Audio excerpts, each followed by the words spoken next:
Welcome to the, as of now, untitled Mike and JD podcast. I'm JD, and that's... And I'm Mike. And if you're watching this, you probably already know that because you're either related to us or you're me editing this right now. Hi, future JD. What's up? And so, Mike, what are we talking about today? So today we're talking about podcasts. Very meta concept. Podcasts about podcasts. So, do you want to start the conversation or should I start the conversation? Why don't you lead this off? Alright, well, in general, see, I have a short attention span. I'm sure everybody who already knows me knows that. I can get into a podcast very quick, but the problem I have with podcasts is I forget about. Like, I'll watch the first few episodes of a podcast, and I'm like, oh, this is such a good podcast. Then, like, a week later, I'm like, oh, I wonder if that podcast is still a thing. Like, it just, for me, it's hard to stay and keep my attention onto a podcast. What's your opinion on, just your general early opinion on podcasts? Well, I mean, I'm somewhat the opposite. I feel like I'm a fanboy. I get really into podcasts when I get into them, but, you know, I also like longer podcasts because I have a lot of free time in terms of, you know, when I'm doing the dishes or, you know, while I'm, you know, just doing some sort of mindless task, folding laundry, I like to be either listening to an audiobook or, you know, preferably a podcast. So I generally like long podcasts, and I don't listen to that many podcasts, but the ones I do, I listen to pretty much every episode. Now, what would you say is the average length of the podcast you listen to? Probably about an hour 20 is the average podcast length for me. See, me, I just do not have that attention span to just listen to people talk for an hour 20. I admire you for having that attention span. I think it's great. It's just not something that I can do. Like, if it's more than 30 minutes, I might, you know, watch part of it, but there's no way I'm watching the full thing if it's more than 30 minutes. See, I almost feel like it's a boon if not all of the podcast is really important. You know, that's why, you know, when I'm at work, I like to listen to something in the background, but I don't like to listen to audiobooks as much because with audiobooks, if you're listening to like a mystery story or something, every single word is important. You have to be paying attention constantly. But if I'm listening to, say, a comedy podcast or just two of my friends rambling for like an hour, then, you know, I tune in and out, I laugh sometimes, I catch some things, but maybe I learn some stuff. But if I, you know, have to tune out for a minute to concentrate on work or to, you know, focus on whatever I'm doing, I don't feel like, oh, I have to rewind and stop it. Well, you know, that's actually something I can relate to because I can't stand complete silence. And I listen to music, but like, I don't always feel like listening to music. So often when I'm just on the internet, you know, I put on a talk show in the background that I'm only half watching just, you know, so there's noise. Because like I said, I can't stand quiet. So I get what you're saying, like, oh, you have it, you know, you catch a joke here and there, but like you're not giving your full attention to it. I can definitely relate to that. But see, often in the morning, I don't even know if you record these podcasts, but it's like how I get my news from my phone. Like, it's like they're all like just like 2 minutes, but some of them are like 4-minute long news clips. Like I get one from ABC News, then I get specifically nerd news from Sci-Fi Wire, then Reuters news, more nerd news from IGN, and specific news, just general news from NPR. They range from like a minute to 5 minutes. So I don't know. Would you consider those to be a podcast? Yeah, I mean that's somewhat subjective, but I personally wouldn't say those are podcasts. When I think of a podcast, I think of more a specific form of, you know, this is one package of things. Maybe if there was like a news roundup, that could be considered a podcast. Well, that's what they are. They are news roundup. Like the nerd ones are released daily. The news ones are released hourly. So like, right. So like, I agree. I think it kind of like it really floats that line between podcast and not podcast. Like I can see. Right. I can definitely see arguments saying, "Oh, those are definitely podcasts." I can also see arguments like, "No way, those are podcasts." Right. Exactly. I would say that, you know, some YouTube videos are podcasts, but not every YouTube video is a podcast. What? Oh yeah, like definitely some, but a lot. There's a lot of different categories for YouTube videos. Definitely a lot of them are podcasts. But a lot. So no, go on. Sorry. So what would you say is the most like core element that makes something a podcast as opposed to just a random video? Well, one thing is definitely that while it can have video element, it has to be watchable without the video. Like if you have to be able to get the almost the same experience if you just listen to it. That's definitely a big thing in my book. It cannot be visually based. Okay. Yeah, no, I agree with that for sure. You know, when I think of a podcast, I definitely think of a chiefly audio component. Yeah. Like I know it's become a big trend for YouTubers these days to, you know, especially if they have longer videos, to then port their videos into podcasts sort of retroactively. Well, yeah, no, just like they do that even with some radio shows that you can actually watch the actual live stuff, but like watch them talking to the mics and everything, but you know, it's not like, oh, look at this picture. That if you're doing stuff like that, that eliminates it from being a podcast. Yeah, I definitely. No, go on. I definitely have caught some of my favorite podcasters like slipping up from time to time, you know, because they have video and audio components, and sometimes they'll be listening and they'll just be like, "Oh, wow, it was this big." Yeah. And I'm like, I have no idea. I'm assuming you're saying that it was large. Yeah, but exactly. I can't see how big. But you know what? This big, like, you know, I was about to do it myself, actually. Hold my fingers together, but like, this big means small. But see, if you're just listening to this, you wouldn't know I'm holding my fingers together, meaning that it's this big means small. So like you said, yeah, that is a slip up, you know. But you know, if you there's a difference between a slip up and, you know, you hold the whole design of it relying on video.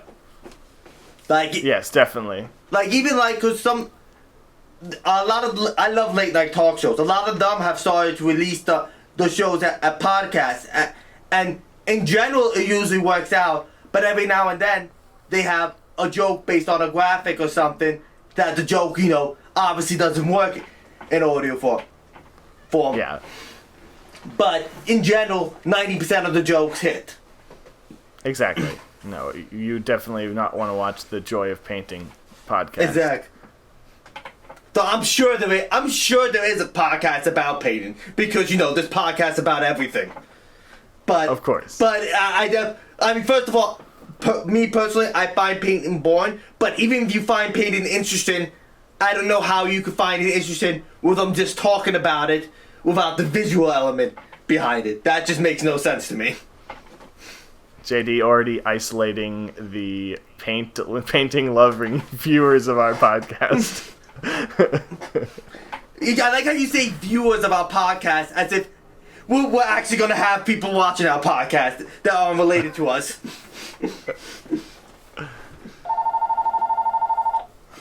Oh, we got our first caller. That's one I thought about every sound except for, oh wait, there's a phone in this room. Well, you know what? This is going in the podcast, though. I'm not editing this out. This is part of the experience now. The phone ringing during the podcast. That's staying in. Have you ever watched our TV shows where they make that joke? Oh, that's gonna. Oh, cut that part out. But it's like, of course, they don't cut it out because you hear them say it. Exactly. It was a comedy show I was watching. It was hosted by Kumail Nanjiani. I cannot remember the other guy, but anyway, so it was a stand-up show, and they would show all the stand-up comics backstage, and it was Mark Maron backstage. He was saying something, and then he was like, it's like, you can't cut this stuff out. You gotta show this stuff when it does on TVs. And then he goes, see, you people at home are like, hey, they didn't cut that part out. They left that part in. I know it's simple humor, but I find it funny. I do love a good bit. Alright, so back to podcasts. So do you have some particular podcasts that jump to mind that, oh, I love this podcast? Well, I there's quite a number of podcasts that I enjoy. I have 3 that I'm regular listeners to. I listen to the John Campea show, which is a movie review show, kind of talks about film news, upcoming movies, reviews of movies that have already come out. So does he? That's sort of my go. Well, does he review recent movies, old movies, or both? He generally focuses on new and like upcoming movies, but occasionally they do. You know, there's a lot of segments where they take viewer questions, and that's usually where they talk about older films. Okay. And then I listen to the MTG Goldfish podcast for all of my Magic the Gathering news, because I'm a huge nerd. We both are, but I'm not a Magic nerd. And then I listen to the Weekly Planet podcast, which is ostensibly supposed to be about nerdy news, but is really more of a comedy podcast. I mean, those 2 things aren't... Oh, what's the word? Mutually exclusive. Mutually exclusive, that's it. Those 2 things are mutually exclusive. I mean, I think... So I think that's kind of gonna be where our podcast eventually ends up if we're successful. Nerdy, but also comedy. Exactly. So what about you? What are your core podcasts? If you could recommend 3 to our 3 listeners. Well, like I said, I don't keep up with any of the podcasts. One of the podcasts I really liked until eventually I lost interest in was Melissa Fiacenero. I probably mispronounced that because despite being Spanish, I can't say Spanish words. But Melissa Fiacenero, she's from SNL. She started doing a podcast mostly because, you know, with quarantine she wasn't doing anything. But like it's really funny. Some people might hate it. I like her podcast. Kind of doesn't really have a clear direction. She just talks about whatever comes to mind. Like she does have notes about. Oh wait, I want to tell you about this. But it's kind of like there's no clear theme to episode. Like the episode names are like just one random thing she talks about in the podcast. Is not really what the podcast is about because it's not. It's kind of like Seinfeld, a podcast about nothing. Right. That's what, like I said, I stopped following because I have a short attention span, but when I was following it, I liked it a lot. And that's really the most I got into a podcast was that podcast. Like I said, I have my news things which are debatable whether or not they qualify as podcasts, but that's really it. Yeah, one thing I'm particularly interested in, I don't have a ton to recommend directly, but there are a couple of podcasts that I've thought about getting into. And it fascinates me, the narrative podcasts, the ones that are either improvised or scripted, and they're telling a story, and they sort of straddle that line between like a podcast and like an audio drama. Interesting. So I definitely want to check more of those out. And so, as somebody who has a background in improv comedy, I'd definitely be interested in some more improvised podcasts. Most podcasts are at least somewhat improvised to an extent, but specifically focused on comedy and improv sketches. Well, interesting about improv and podcasts and radio. You know the show Whose Line Is It Anyway, of course, right? Of course. That's definitely one of my favorite shows. Did you know the first few episodes were a radio show? I did not. That's fascinating. Yeah. Well, so, which I am very interested to see how that played out audio, because I mean they do a lot of physical comedy on the show, but I mean clearly they were able to do without physical comedy. Yeah, that is interesting, because a lot of their comedy is like, hey, look at this prop, it's funny, or like, look at this hat. So that's interesting. Are those available on the internet? I actually haven't looked strongly into it. It might be. And also, people who don't know his full career history will be shocked by this, but if you do, you wouldn't. Hugh Laurie was on one of the early episodes. You know who Hugh Laurie is, right? Of course. Because, people know him as this dramatic actor from House, but a lot of people don't know that before he was known for House, he was this big comedic actor in England. And he... he did a lot of work with Stephen Fry, and Stephen Fry was also on the Who's Line radio show. So they worked together on like he might only have been in one episode of it, but he's in at least one. That's great. Yeah, I used to watch a lot of a bit of Fry and Laurie, which was one of their shows they did together. Mm-hmm. So I would be very much interested in hearing that. And like you would say they do a lot of pop comedy and a lot of physical comedy. Because I've seen a couple episodes of the original British show, and I know it's a lot of the same actors, but I wonder, being that it was British, if they did less physical comedy there. Well, when it was a British show. Right. Have you seen any of the British episodes?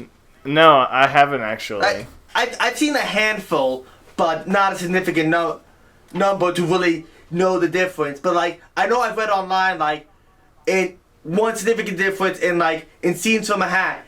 In the American version, they try to just get as much out as possible. Like, they're quick bits, but in the British version, they were actually they would only do one thing for each suggestion, and it was a much longer, drawn out bit. Right, which is more like how improv troops perform. They'll take one prompt and then they'll go from there, rather than just trying to churn out a bunch of comedic. Which I don't think either one is better than the other. I think both are funny, both have their merits. I don't think either way is better. No, of course. I think, it depends on your sense of humor, obviously. Comedy, like podcasts, are highly subjective. Mm-hmm. Pulling it back. Yes. Like, we got off topic, which, I know, which I'm fine with. We're going to regularly get off topic. Maybe we should just call this Off Topic, the podcast. That's actually not a bad idea.